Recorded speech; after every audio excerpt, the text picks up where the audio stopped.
Tem coisa que só acontece em novela. E tem coisa que nem novela teria coragem de inventar. Agora me diz, o que você faria se uma estranha salvasse a vida do seu filho e logo depois dissesse uma frase que te desmonta por dentro? Foi isso que aconteceu com o Dr. Arthur Brandão, cirurgião famoso, dono de hospital particular, rico até nos dentes. Mas naquele dia, naquele parque, não foi o dinheiro dele que fez diferença. Foi uma menininha magrela, de chinelo gasto e cabelo preso com lacinho de fita, que mudou tudo. Antes de te contar o que ela disse, porque olha, você vai querer saber, já deixa seu curtir aí e se inscreve, senão depois vai ficar igual ao doutor, arrependido por ter ignorado os sinais. A tarde estava bonita, sol dourado, céu limpo, passarinhos cantando como se fosse domingo de missa. Arthur resolveu levar o pequeno Lucas para brincar no parque. Coisa rara, porque homem ocupado não tem tempo nem para respirar, quanto mais para empurrar balanço. Enquanto o menino corria para o escorregador, Arthur ajeitava a gravata, falando no celular sobre uma reunião milionária. Foi quando escutou o grito, um daqueles gritos que cortam o peito, e o mundo parou. Lucas, o filho dele, estava caído no chão, tremendo, os lábios roxos, um doce jogado ao lado e uma embalagem aberta. Alergia, anafilaxia, e ninguém por perto com adrenalina ou EpiPen. Só que alguém correu, mais rápido que qualquer adulto. Uma menina, uns 8 anos, talvez 9, olho esperto, pé descalço e um ursinho de pelúcia pendurado no braço. Ela ajoelhou ao lado do menino, enfiou a mão numa bolsinha amassada e tirou uma seringa. Aplicou ali mesmo com precisão que assustava. Em segundos, Lucas começou a respirar. Arthur correu, empurrou a multidão que se formava, pegou o filho no colo. Tremia, suava. Olhou para a menina sem entender. Quem é você? Como sabia o que fazer? E aí veio a frase, aquela que fez o homem que operava corações sentir o dele quase parar. Eu só fiz o que minha mãe me ensinou antes de morrer, moço. Ela disse que se um dia eu visse alguém morrendo como ela, eu não podia ficar parada. Arthur não respondeu, porque não conseguia. A menina salvou o filho dele e trouxe de volta a memória de alguém que ele queria esquecer. Tem gente que aparece na nossa vida feito milagre, mas some como maldição. E foi assim com a menininha do parque. Arthur, ainda com o filho nos braços, tentou dizer alguma coisa, mas a garganta dele estava entalada com um tipo de emoção que nem bisturi resolve. O olhar da menina era firme, mas triste. Parecia que ela já tinha visto mais morte do que um legista. Qual é o seu nome, minha filha? Ele perguntou, tentando manter a voz firme. Só me chamam de Bel, mas pode chamar de ninguém que dá na mesma. E antes que ele pudesse insistir, ela virou as costas, caminhando em direção ao coreto do parque, com aquele ursinho balançando no braço, como se fosse o único amigo que restou. Sumiu no meio da multidão, que agora começava a dispersar. Arthur gritou, espera, eu quero te agradecer, quero te ajudar. Mas ela não olhou para trás. A polícia chegou, a ambulância também, e Lucas já estava bem. Mas Arthur não conseguia esquecer a menina. A forma como ela aplicou a injeção, a precisão, aquilo não era só instinto, era técnica, era treino. Essa menina, ela já fez isso antes, disse um bombeiro coçando a cabeça. Naquela noite, Arthur não dormiu. Lucas estava salvo, mas ele estava atormentado. A lembrança da menina e o que ela disse queimava dentro dele, feito febre. Ela disse que fez o que a mãe ensinou antes de morrer. No dia seguinte, voltou ao parque. Quis encontrar alguma pista, qualquer coisa. Mostrou fotos do filho para as pessoas, perguntando se lembravam da menina que o salvou. Nada. Parecia que Bel nunca tinha existido. Mas aí, uma senhora que vendia algodão doce apontou para o chão, perto do escorregador. Olha ali, moço. Aquilo estava perto de onde ela ajoelhou. Arthur se abaixou. Era uma medalhinha quebrada, de alumínio barato, com uma inscrição quase apagada. E atrás, 3 letras tortas riscadas com caneta. BMS. Ele guardou aquilo no bolso, como quem guarda um segredo que ainda não sabe explicar. No caminho de volta para o carro, ouviu uma voz vinda de um grupo de moradores de rua. A menininha do ursinho? Dizem que ela mora num abrigo que nem abrigo é, lá para os lados da linha do trem. Mas cuidado, doutor, aquela menina carrega dor demais nos olhos. A partir dali, Arthur tomou uma decisão. Ia encontrar Bel. E não era só para agradecer, não. Era porque alguma coisa naquela história estava cutucando um passado que ele tentou enterrar. E quando a gente cava demais no passado, pode acabar desenterrando coisa que ninguém quer ver.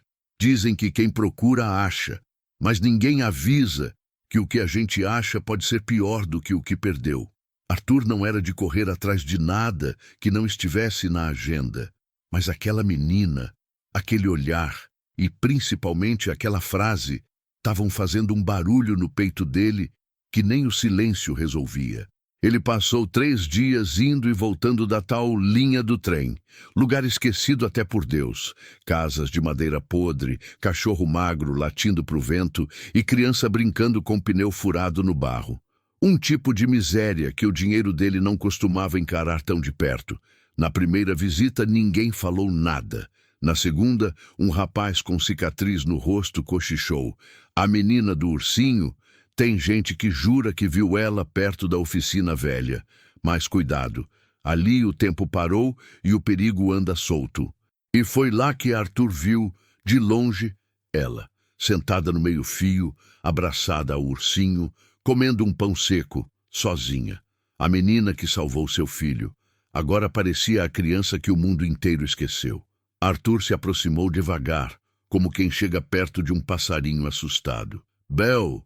Ela olhou de lado, o rosto sério, desconfiado, mas não correu. Achei que já tinha me esquecido. Impossível, ele disse. Você salvou o meu filho. Eu vim te agradecer e te ajudar. Ela deu uma risadinha amarga. Ajudar? Vai me dar esmola? Não, eu queria te oferecer um lugar, um lar. Ela abaixou o olhar, mexeu no laço do ursinho, como se estivesse contando um segredo para ele. Minha mãe dizia que lugar nenhum é lar se a gente for só visita. Silêncio. Arthur sentou ao lado dela. Os dois, lado a lado na calçada. Um médico milionário e uma menina invisível. Me conta sobre a sua mãe. Ele pediu. Ela hesitou, mas começou. Ela trabalhava no hospital. Era auxiliar de limpeza. Me ensinou tudo o que sabia. Inclusive o que fazer quando alguém estiver morrendo, porque ela morreu assim, sozinha, no corredor do hospital. Arthur congelou. Qual hospital? Um tal de São Rafael. Disseram que não atenderam ela porque não tinha convênio. Mas ela limpava lá. Engraçado, né? A mão de Arthur tremeu. O São Rafael era dele. O coração dele começou a bater diferente, porque o nome daquela mulher ele lembrava. Lembrava bem demais. E era um nome que ele tinha feito questão de esquecer. Tem nome que a gente repete 1000 vezes por amor, e depois tenta apagar com silêncio, vergonha e distância. Mas o problema é que o passado não respeita esquecimento. Ele espera e volta. O nome que a menina falou não era qualquer um. Era Marina Soares. Quando Arthur ouviu aquilo, a mão dele gelou. A cabeça ficou pesada. A lembrança veio como um tapa na cara de luva molhada. Marina Soares. Não era só uma funcionária. Ela tinha trabalhado no São Rafael por quase 8 anos. Começou limpando sala de repouso, depois passou para o setor de esterilização. Discreta, calada, sempre com um sorriso triste. Mas teve um tempo em que ela e Arthur se cruzaram mais do que deveriam. Trocavam olhares no corredor.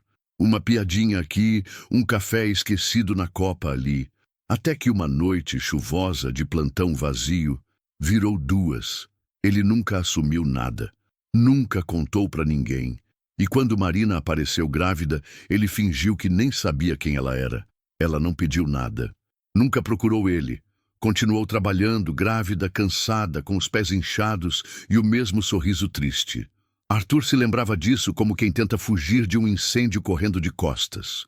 E agora, ali na calçada, a filha daquela mulher estava diante dele, com o mesmo olhar da mãe. Bel não fazia ideia de quem ele era, só sabia que ele era o pai do menino que ela salvou. Arthur não conseguia nem respirar direito. Bel, você sabe o nome do seu pai? Ela deu de ombros. Minha mãe dizia que meu pai era só um erro que ela não teve tempo de consertar e que eu era a única parte boa dele. Aquilo doeu, como se a frase tivesse sido escrita com faca. Ela te contou onde nasceu? Disse que eu nasci dentro de um armário de suprimento, que o parto foi às pressas, no meio de uma troca de turno, que teve gente que viu, mas fez de conta que não viu nada. Arthur fechou os olhos. Ele se lembrava daquele dia. Lembrava porque uma médica comentou no elevador. A Marina quase perdeu a criança e ninguém ajudou. E ele apenas abaixou a cabeça. E ela morreu quando, 2 anos atrás, teve uma crise. Não deixaram ela entrar na emergência sem pagar antes. Ela morreu do lado de fora, na chuva. Arthur mordeu o lábio, sentiu o gosto do arrependimento. Queria dizer tudo. Queria abraçar aquela menina e gritar que ela não era ninguém. Ela era filha dele. Mas não disse. Não ali. Não ainda. Bel, eu vou cuidar de você. Ela o olhou com um misto de raiva e desconfiança. Por quê? Porque eu salvei teu filho? Arthur engoliu seco. Porque você salvou alguma coisa que eu achava que tinha perdido faz muito tempo. Ela ficou em silêncio. Mas o silêncio dela falava. E Arthur sabia. O passado tinha voltado. E agora ia querer ser cobrado com juros. Tem dívida que não está no papel, mas está escrita na alma. E quando ela vence, não adianta advogado, não adianta fortuna. Só resta encarar. Arthur voltou para casa com o coração estraçalhado. A menina, Bel, era filha dele. A conta chegou, não em forma de processo, nem em forma de escândalo. Chegou do jeito mais cruel, na forma de uma criança que ele abandonou, sem nunca ter sequer tocado. A noite foi longa. Ele passou horas olhando para o teto com a medalhinha quebrada na mão. BMS, Bel, Marina, Soares. O nome da mulher que ele usou e descartou. E da filha que cresceu sem sobrenome, sem lar, sem pai. Lucas dormia tranquilo no quarto ao lado, e Arthur carregava um mundo de culpa nos ombros. No dia seguinte, ligou para a equipe do hospital. Quero os registros da Marina Soares. Prontuário, contrato, histórico. Tudo, agora. A assistente hesitou. Doutor, Marina? Aquela que... Isso mesmo, me traz tudo. 2 horas depois, estava com a papelada em cima da mesa. Folha por folha, o silêncio era cortado só pelo som do papel sendo virado. Ali estavam os relatórios, os atestados de ponto, as advertências injustas que ela levou, as solicitações negadas, os exames que ninguém reembolsou e, por fim, o registro da morte dela. Causa: choque anafilático, atendimento negado por ausência de cobertura hospitalar. O carimbo frio dizia: paciente não admitida. Protocolo seguido. Mas ali não era um protocolo, era uma sentença. Marina morreu na porta do hospital que Arthur dirigia. Morreu como indigente, sozinha.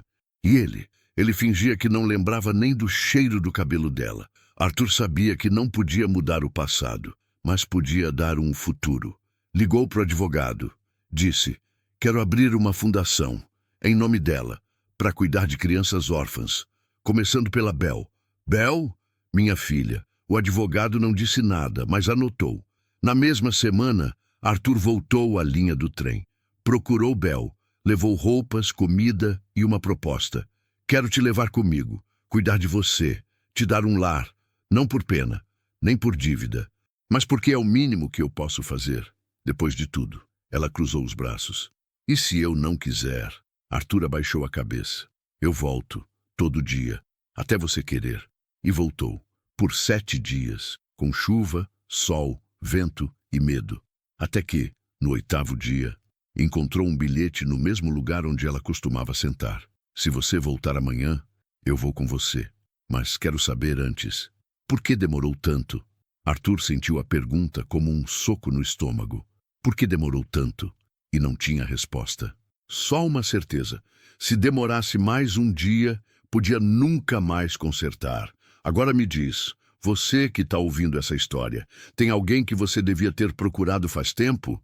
Pois é, às vezes o perdão está esperando só uma porta a abrir. Casa grande não é sinônimo de lar. Pode ter tapete importado, lustre de cristal, escada de mármore. E ainda assim, ecoar igual igreja vazia depois do culto. E foi nessa casa, enorme e fria, que Bel pisou pela primeira vez, com o passo tímido de quem não sabe se vai entrar ou ser enxotada de novo. Arthur a recebeu na porta. Terno passado, sorriso amarelado, tentando parecer acolhedor.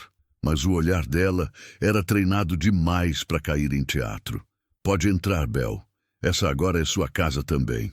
Ela ficou parada, segurando o ursinho puído como se fosse escudo. Olhou o chão de porcelanato, a sala com quadro caro na parede e sofá grande demais para caber uma família que não existia. Isso aqui não é casa, é vitrine.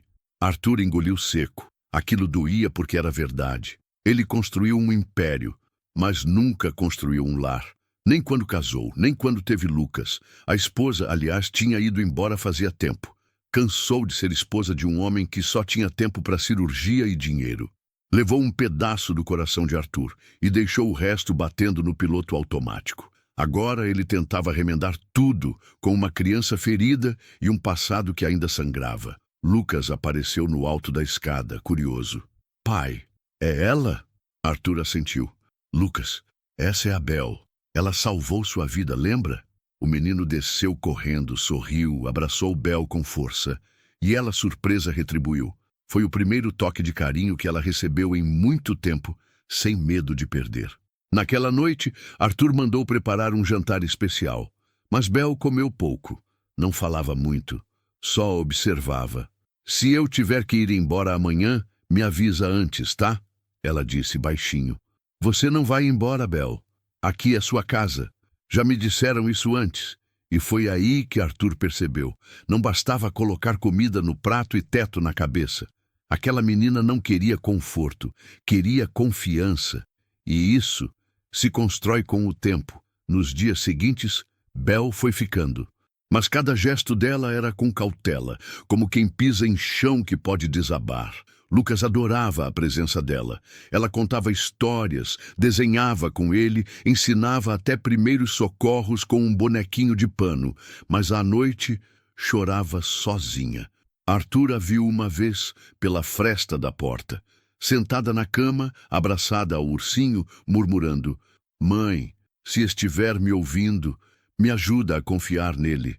Ele fechou a porta sem fazer barulho, e ali, no corredor escuro, caiu de joelhos.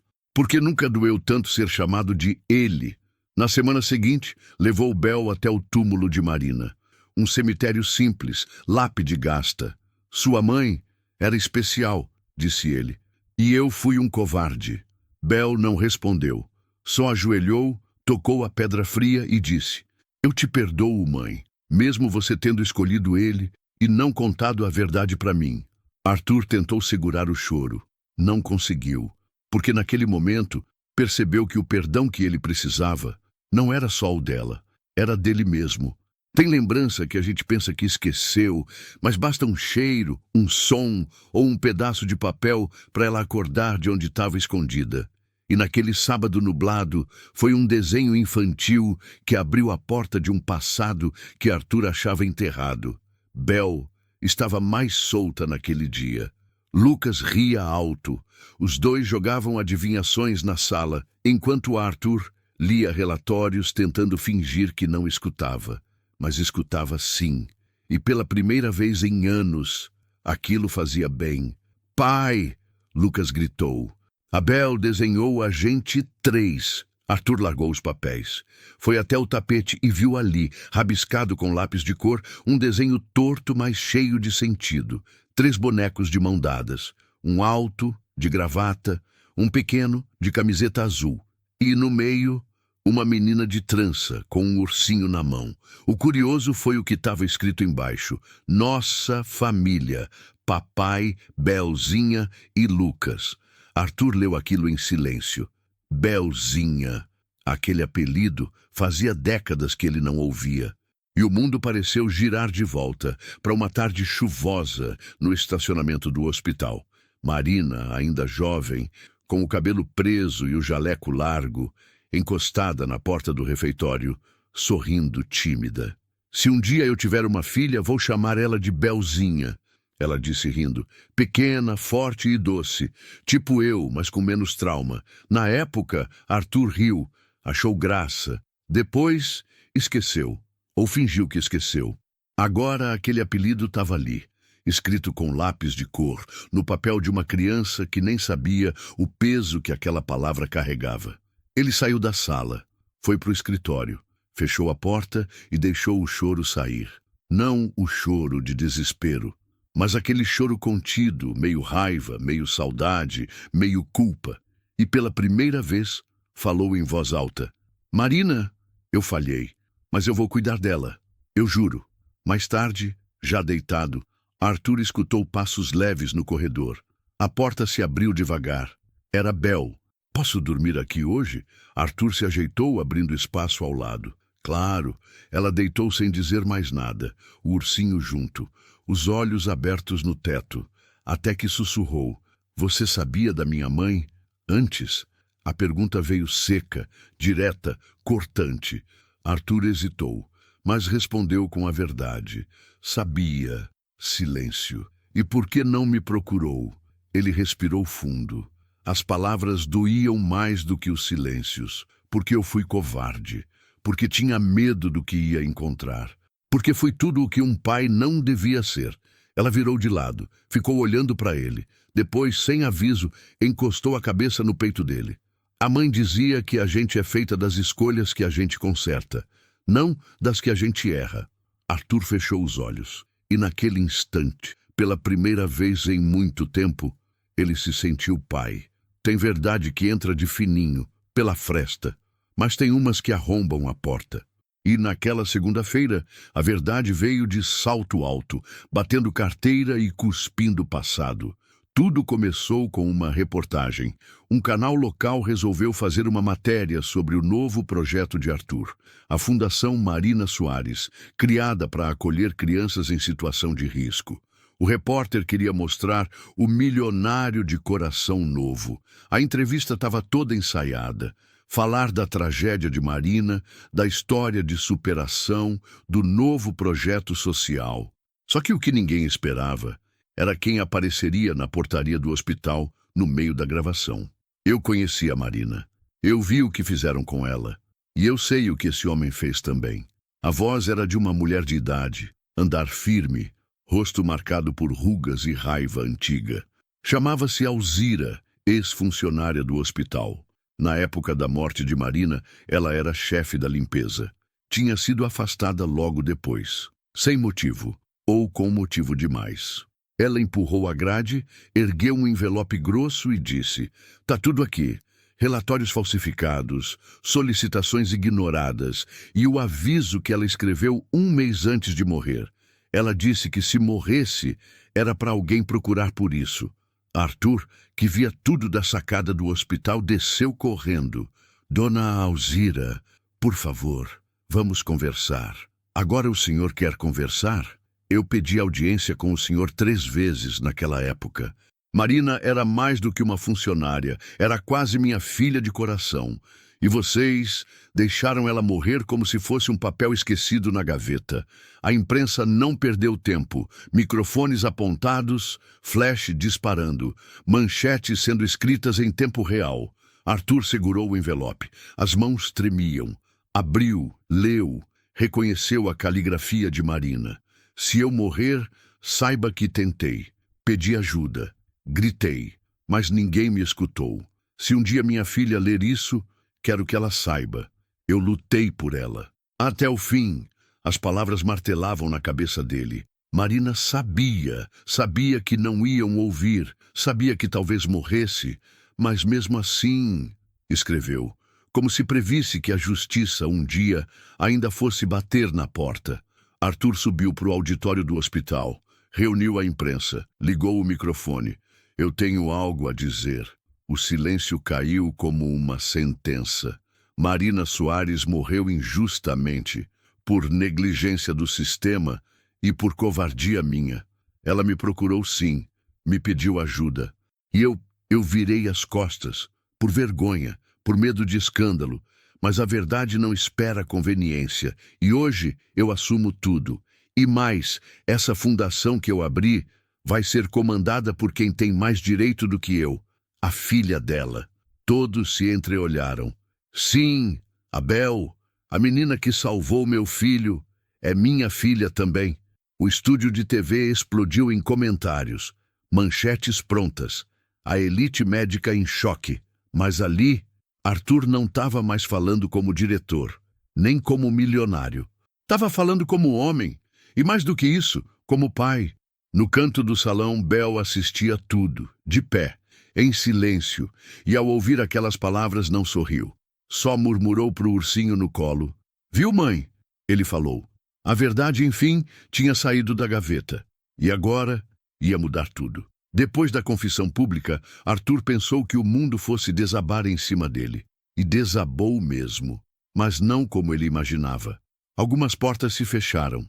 Patrocinadores sumiram. Conselheiros pediram demissão do hospital. Houve até quem chamasse tudo de golpe emocional barato. Mas o que Arthur mais perdeu foi o medo de ser quem ele nunca teve coragem de ser. A partir daquele dia, começou um movimento estranho, bonito e dolorido. As pessoas começaram a mandar cartas, não de cobrança, mas de confissão, cartas de outras marinas. Minha irmã também morreu na porta do hospital porque não tinha plano. Meu filho só foi atendido quando já era tarde. E minha mãe limpava a sala de cirurgia e morreu sem ser reconhecida nem como funcionária. A Fundação Marina Soares virou um símbolo. Bel, sem querer, virou o rosto de uma causa que nem sabia que existia. E Arthur virou gente. Ele não usava mais jaleco de gala. Passou a frequentar as reuniões comunitárias, os bairros esquecidos, os centros de apoio. Dormia pouco, mas dormia com menos culpa.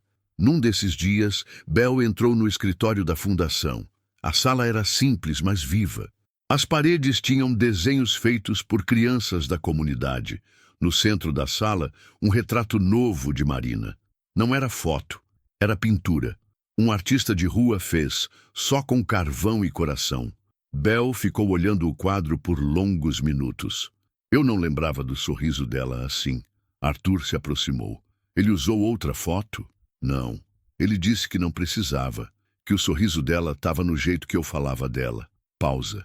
Daquelas que parecem durar um século. Você acha que ela teria orgulho de mim? Bel perguntou, olhando para a própria mão suja de tinta depois de pintar com as crianças.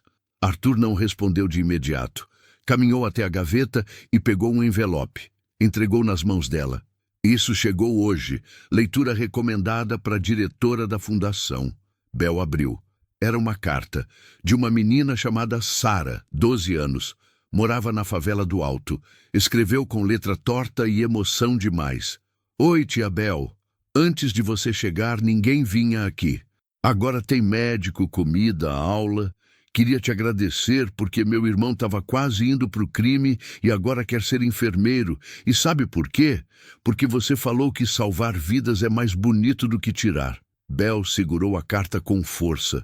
Os olhos brilharam, mas ela disfarçou. Parece que eu estou começando a acreditar que lar é onde a gente constrói futuro. Arthur sorriu. Lar é onde a gente recomeça, mesmo sem merecer. Ela caminhou até a janela. O céu estava cor de prata, daqueles dias em que o mundo parece lavado. E lá embaixo, um grupo de crianças brincava no pátio recém-reformado da fundação. Bel encostou a testa no vidro. Sabe, pai, eu não queria só mudar minha história. Queria mudar a de quem nunca teve chance de contar a própria. Arthur a olhou. A menina pobre, invisível, filha do erro e da omissão. Agora era ponte, era símbolo, era semente de coisa boa. Então vamos plantar, minha filha. Planta que cresce no asfalto também dá flor. Só precisa de coragem e água. Lá fora, uma das crianças gritou, Tia Bel, vem brincar com a gente. Ela sorriu e correu. Tem gente que nasce para ser invisível, Mas às vezes o destino resolve acender a luz em cima de quem sempre andou no escuro. A inauguração oficial da nova sede da Fundação Marina Soares aconteceu num sábado quente, com cheiro de pipoca no ar e som de riso de criança por todo lado. Bel usava um vestido simples, florido, com o mesmo ursinho preso à cintura, agora com uma fita nova, vermelha, que Lucas amarrou como presente. O pátio estava lotado. Jornalistas, voluntários, mães emocionadas, gente importante e gente mais importante ainda, as crianças. Aquelas que, como Bel, um dia dormiram sem saber se o amanhã ia chegar.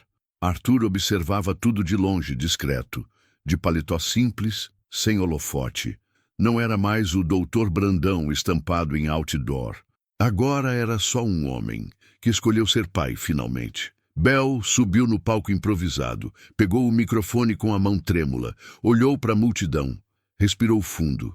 Boa tarde. As crianças gritaram de volta. Boa tarde! Ela riu e começou. Eu não sou boa de discurso. Minha mãe dizia que as palavras mais bonitas são as que vêm de dentro, não as que vêm do dicionário. Silêncio atento.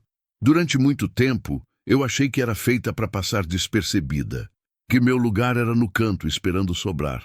Mas aí eu entendi que até sombra tem valor, porque a sombra mostra que tem luz por perto, e às vezes a gente é a luz que o outro não vê. Ela apontou para o mural atrás dela. Um painel de fotos, cada uma com uma história diferente. Meninos que largaram o tráfico, meninas que voltaram para a escola, pais que reencontraram filhos, gente que achava que não valia nada, e agora ensinava a outros que todo mundo vale alguma coisa. Essa fundação não é minha, é nossa, e ela nasceu do silêncio de uma mulher que morreu sem ser ouvida, mas que deixou em mim um grito tão forte que ecoou até encontrar quem quisesse escutar. Pausa. Eu agradeço a Deus por ter conhecido meu pai, sim, mas mais ainda, por ele ter tido coragem de me reconhecer, coragem de mudar, coragem de começar de novo, ao meu lado. As palmas começaram lentas, depois explodiram. Bel desceu do palco com os olhos marejados. Arthur a esperava no pé da escada.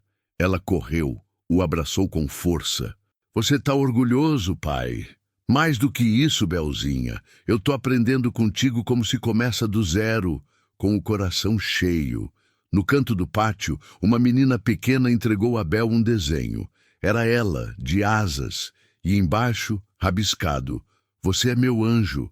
Bel ajoelhou, sorriu, abraçou a menina e disse, não sou anjo não, mas sou filha de uma. E agora quero voar do jeito que ela nunca pôde. Depois da festa de inauguração, Bel começou a ocupar de verdade o espaço que sempre foi dela, mesmo sem saber. Mas lugar de amor também assusta, viu? Principalmente para quem passou a vida esperando ser expulso. Arthur percebia. Bel andava a casa com os pés leves demais, como quem ainda achava que podia acordar num abrigo qualquer. Dormia com a luz acesa. Tinha pesadelos em que chamava pela mãe. E quando voltava da escola, ficava parada por um tempo no portão, olhando a casa, como se checasse se ainda era bem-vinda. Um dia, ela chegou mais quieta que o normal. Arthur chamou para conversar. Aconteceu alguma coisa? Bel hesitou. Um menino da escola disse que eu só estou morando aqui porque você sente culpa, que quando você cansar, vai me devolver. Aquilo doeu em Arthur como agulha enferrujada. Ele se ajoelhou diante dela. Bel, escuta bem o que eu vou te dizer. Você não está aqui por culpa. Está aqui porque é minha filha. E não existe devolução para amor que é de verdade. Ela mordeu o lábio, segurou o choro, mas os olhos pediam proteção. Arthur a abraçou forte. E naquele abraço, ela desabou. Chorou como criança que finalmente se sente filha, como quem passou a vida num terremoto. E agora encostou numa parede firme. No dia seguinte, ela fez algo que nunca tinha feito. Deixou um bilhete na geladeira. Pai, volto depois da escola, te amo. 3 palavrinhas. Mas para Arthur foi como se ela tivesse escrito um testamento. Porque amor, às vezes, não vem em declaração. Vem em recado colado com ímã de geladeira. E o lar, finalmente, começava a virar lar de verdade. Tem família de sangue, e tem família que nasce no olhar, na dor dividida, na mão estendida quando o mundo vira as costas. Bel já estava há 3 meses na casa. Já sabia onde ficava cada coisa, já ajudava Lucas nas lições, já conhecia até o nome dos vizinhos, mas ainda faltava uma coisa, uma palavra, um gesto, um selo invisível, o sobrenome.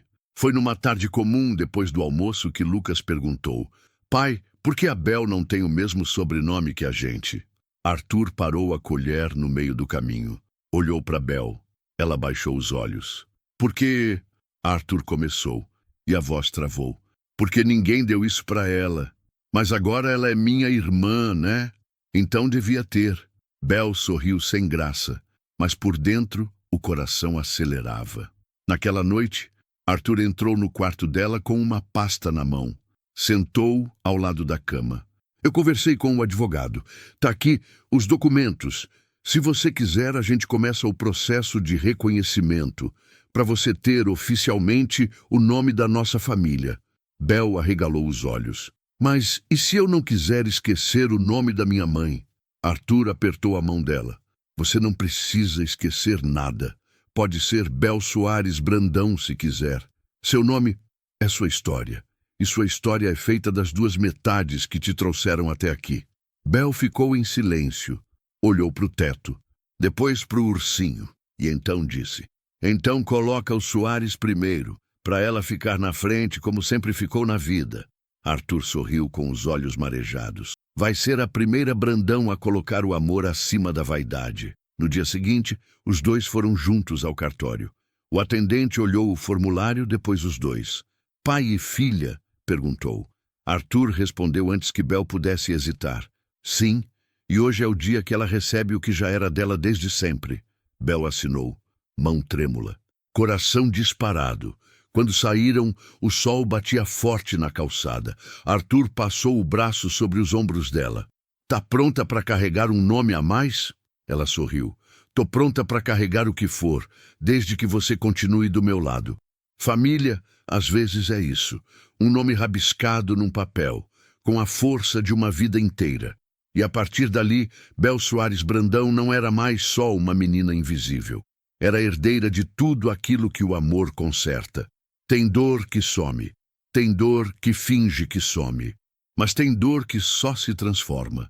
Em cicatriz, em memória, em força. Bel agora carregava um nome novo no papel.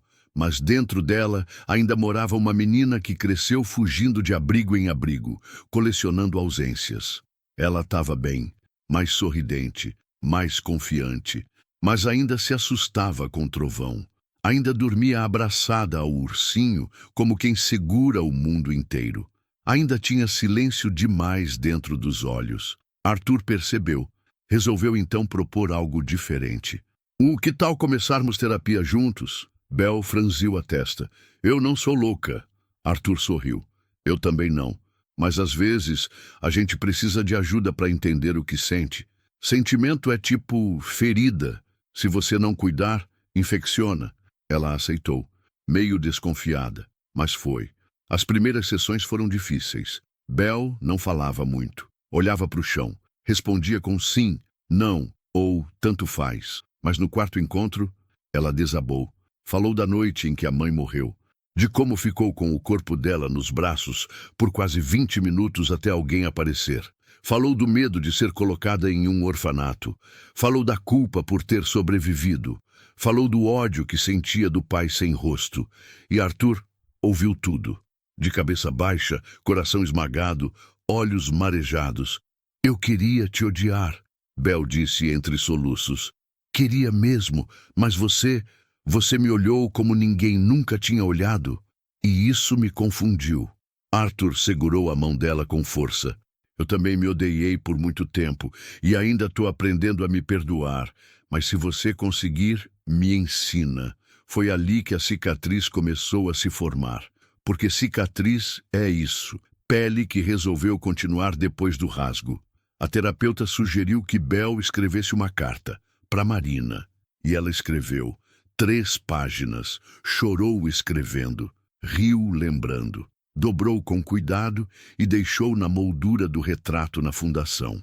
Mãe, eu tô bem, ele cuidou de mim, ele entendeu, e agora eu entendo também. Que a senhora me ensinou a salvar vidas, e eu salvei a dele.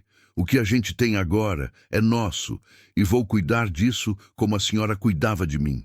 Arthur leu escondido, e chorou escondido, porque naquele dia ele não viu mais a menina frágil que salvou seu filho, viu uma mulher, nascendo da dor e transformando tudo em amor. Tem palco que é só de madeira, e tem palco que é altar. Foi numa tarde quente de sexta-feira que Bel, a menina que um dia só era vista pela dor, subiu num desses altares sem luz, mas cheio de olhos atentos. A escola municipal onde ela estudava organizou uma cerimônia de encerramento do semestre. Lucas ia apresentar uma peça. Arthur, claro, foi assistir, orgulhoso como quem via o próprio coração dançando no palco. Bel inicialmente não participaria. Queria só assistir.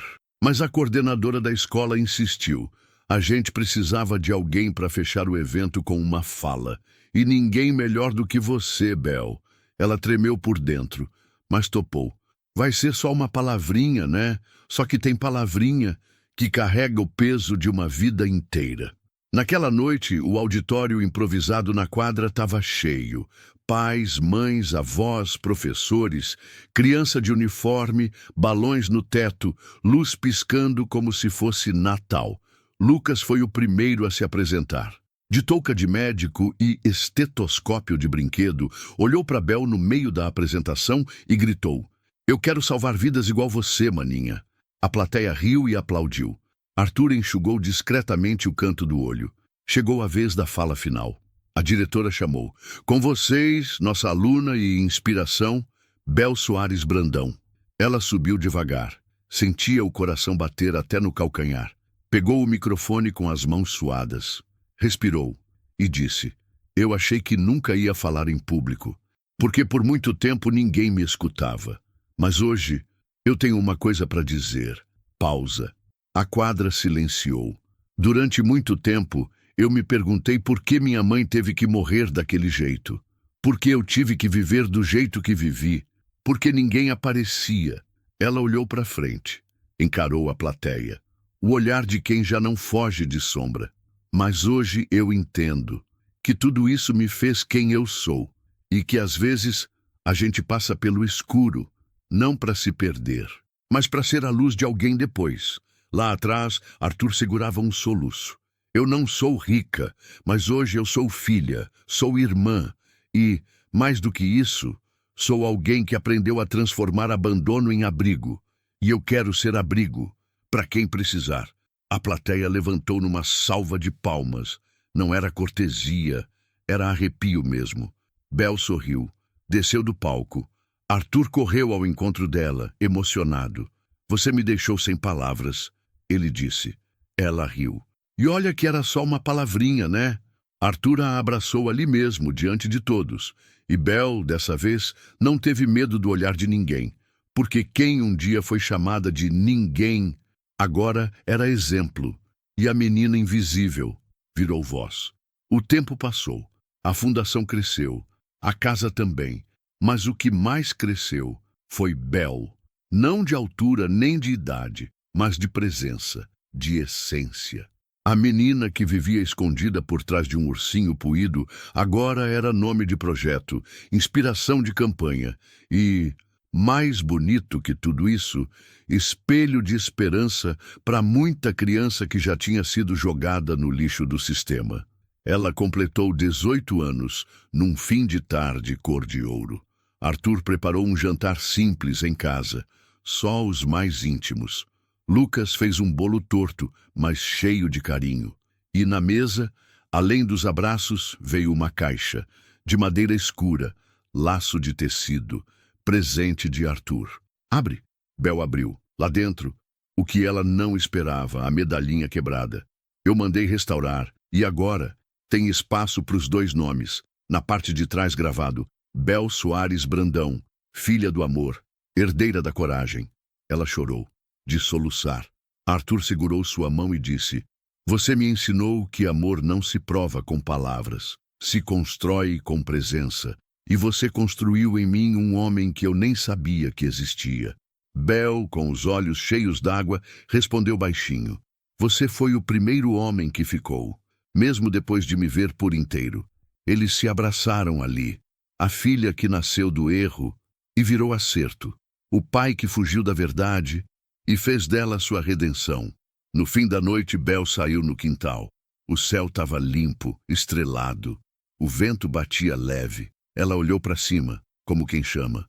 Mãe, eu consegui. Lá dentro, Lucas tocava piano, devagar. Arthur observava pela janela. E o mundo, por um segundo, parecia no lugar certo. Bel virou para a câmera do documentário que estavam gravando na fundação e disse: Se você também já se sentiu invisível, lembre disso. Sua dor pode ser semente, semente de algo tão bonito que até quem te ignorou vai querer te aplaudir. Ela sorriu. Mas a maior vitória não é ser vista, é se ver com orgulho no espelho. Fim. E aí, o que você achou desse caos, hein? Comenta aqui embaixo, deixa seu curtir para fortalecer o canal e se inscreve para não perder mais história boa como essa. Até a próxima do seu Vovô Rico.